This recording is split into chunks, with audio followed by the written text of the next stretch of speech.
नमस्कार मैत्रिणी. आपण आज अशी भाजी करणार आहोत तर तुम्हाला दिसतच असेल. तर आजपर्यंत तुम्ही अशी भाजी तर केलीच नसेल. तर आपण काही वेळेस काय होतं, की पूर्ण रेसिपी बघा खूप छान येणार आहे आणि मी तुम्हाला जे सांगणार आहे, तर आपल्याकडनं निंबर जर भेंड्या आणल्या गेल्या आणि त्या भेंड्यांमध्ये जे बी असतं ते अशा पद्धतीने आपण इथे काढून ठेवलेलं आहे.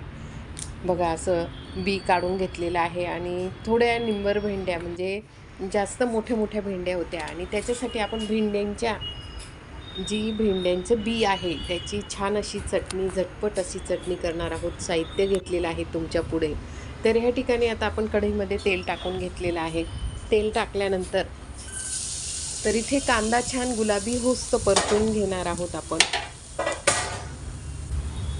कांदा परतल्यानंतर थोडासा कांदा परतू दिला आहे आणि त्याच्यासाठी आपण थोडी हिरवी मिरची घेतलेली आहे. ती हिरवी मिरची थोडीशी मी कमी तिखट हिरवी मिरची घेतलेली आहे आणि तुम्हाला वाटलं तर तुम्ही मसालासुद्धा टाकू शकतात. पण अजून आपण आत्ता सध्या ते हिरवी मिरची छान परतून घेणार आहोत. त्याच्यानंतर आपल्याला ह्या ठिकाणी लसूण टाकायचं आहे.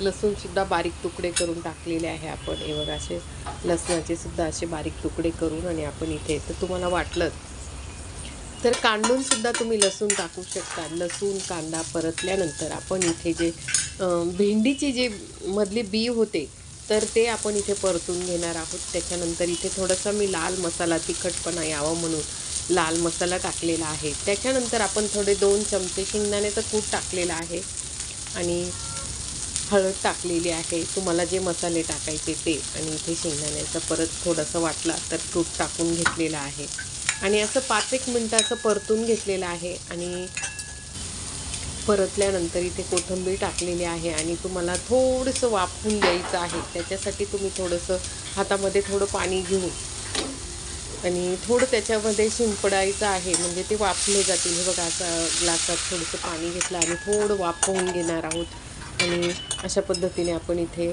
तरीही अगदी अगदी 2 ते 3 मिनिटानंतर शिजली का नाही बघून घेतली आणि छान अशी ही आपली भेंडीची जी बियांची अगदी छान अशी चटणी झालेली आहे.